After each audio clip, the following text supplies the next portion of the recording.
आज हम जिस कहानी की बात करने वाले हैं वो हमें इस सोचने पर मजबूर कर देगी कि कैसे एक छोटा सा मामूली सा लगने वाला झूठ किसी की पूरी जिंदगी तबाह कर सकता है। ये शब्द हैं मिस्टर एटकिंस के, और ये हमें सीधे उस खौफनाक हकीकत में ले जाते हैं जिसका उन्हें सामना करना पड़ा।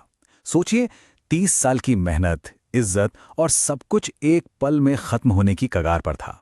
तो सवाल यही उठता है कि आखिर ये हुआ कैसे? एक हाई स्कूल में बोला गया झूठ इतनी बड़ी, इतनी भयानक त्रासदी में कैसे बदल गया? चलिए, इसके पीछे की साइकोलॉजी और इंसानी फितरत को समझने की कोशिश करते हैं। तो इस पूरी कहानी की शुरुआत किसी बड़े जुर्म से नहीं हुई थी। नहीं, इसकी जड़ तो एक टीनेजर की बहुत ही आम सी ख्वाहिश में थी। उसे चाहिए थी एक नई कार और अपने पिता की नजरों में थोड़ी इज्जत। डेवॉन का प्लान बहुत सीधा सा था। उसे बस अपने टीचर का कंप्यूटर चुराना था, एग्जाम के जवाब हासिल करने थे ताकि वो अच्छे नंबर ला सके, और इनाम में अपने पापा से एक नई चमचमाती कार। और यहां देखिए, डेवॉन के पिता खुद कहते हैं कि वो भी उतनी ही शिद्दत से चाहते थे कि डेवॉन को वो कार मिले। मतलब अनजाने में ही सही, उन्होंने उम्मीदों का एक भारी बोझ उस पर डाल दिया था। कार का लालच और अपने पिता को खुश करने का ये जो दबाव था, वो उसे किसी भी हद तक जाने के लिए तैयार कर रहा था। तो अब कहानी में एंट्री होती है एक दूसरे किरदार की, ट्रेसी की। उसकी चाहत कुछ और थी, लेकिन उतनी ही कह सकते हैं पावरफुल। उसे कहीं शामिल होना था, दोस्तों के बीच अपनी एक जगह बनानी थी। ये ट्रेसी के अपने शब्द हैं और इनसे उसके अकेलेपन का अंदाजा लगाया जा सकता है। वो नए स्कूल में एकदम अकेली थी और यही अकेलापन उसे किसी भी दबाव के आगे बहुत कमजोर बना रहा था। तो यहां पर दोनों के मोटिव्स में जमीन आसमान का फर्क साफ नजर आता है। एक तरफ डेवॉन थी जो अपने फायदे के लिए, अपनी चोरी छुपाने के लिए कुछ भी कर सकती थी, और दूसरी तरफ ट्रेसी जो बस एक दोस्त चाहती थी। और डेवॉन ने बस इसी अकेलेपन का फायदा उठाया।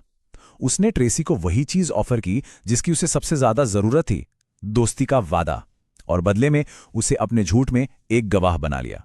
अब कहानी एक ऐसे मोड़ पर आ जाती है जहां एक छोटा सा झूठ एक ऐसी भयानक हकीकत में बदल जाता है जिसकी किसी ने कभी कल्पना भी नहीं की थी। जरा इस टाइमलाइन पर नजर डालिए। बस कुछ ही दिनों में कैसे सब कुछ हाथ से निकल गया। एक झूठे आरोप से जो सिलसिला शुरू हुआ, वो एक सम्मानित टीचर की मौत पर जाकर खत्म हुआ, और फिर मिलता है ये तथाकथित सुसाइड नोट। इसके शब्द मिस्टर एटकिंस के करियर और उनकी जिंदगी के दुखद अंत की गवाही देते हैं। इस एक नोट ने जैसे सब कुछ खत्म कर दिया। और इस सब पर डेवॉन का रिएक्शन सच में चौंकाने वाला था। उसने फौरन सारी जिम्मेदारी से पल्ला झाड़ लिया और इस भयानक अंजाम को नॉर्मलाइज करने की कोशिश की। इससे साफ पता चलता है कि उसे अपने किए पर जरा भी पछतावा नहीं था।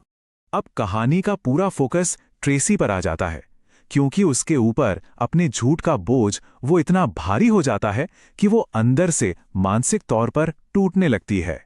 डेवॉन के लिए तो गिल्ट एक छोटी मोटी बात थी जो टाइम के साथ चली जाती। उसका ये ठंडा रवैया दिखाता है कि उसे किसी की भावनाओं की कोई परवाह नहीं थी। और वहीं दूसरी तरफ ट्रेसी के पिता की ये बात सुनिए, सही काम करने में कभी देर नहीं होती।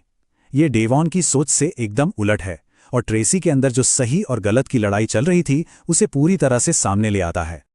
और बस यही वो पल था जब गिल्ट का बोझ बर्दाश्त से बाहर हो गया। ट्रेसी टूट गई और उसने मिस्टर एटकिंस की बेटी के सामने सारा सच उगल दिया। अब जाकर पर्दा उठता है पूरी साजिश से, और एक ऐसी सच्चाई सामने आती है जो किसी के भी रोंगटे खड़े कर दे। तो देखिए, पूरी साजिश थी क्या? मकसद था सिर्फ कैट एग्जाम में की गई चीटिंग को छुपाना। तरीका, यौन उत्पीड़न का झूठा आरोप। लेकिन बात यही नहीं रुकी। मिस्टर एटकिंस को हमेशा के लिए चुप कराने के लिए उनकी हत्या कर दी गई। मास्टरमाइंड डेवॉन, बस अपनी नई कार के लिए, और इसमें उसका साथ दिया उसके बॉयफ्रेंड जे ने। और आखिर में जब सब कुछ सामने आ जाता है तो साजिश करने वाले वो एक दूसरे पर ही इल्जाम लगाने लगते हैं। जे का ये बयान उनकी हताशा दिखाता है, जहां वो अपनी किस्मत को बचाने की एक आखिरी नाकाम कोशिश कर रहा है। और आखिर में नतीजा ये होता है कि डेवॉन, जिसने इस पूरी तबाही की चेन रिएक्शन शुरू की थी, वो अपना गुनाह कबूल कर लेती है। तो ये कहानी हमें एक बहुत गहरे सवाल पर लाके छोड़ देती है। एक गलती और एक त्रासदी के बीच वो महीन सी रेखा आखिर होती कहाँ है?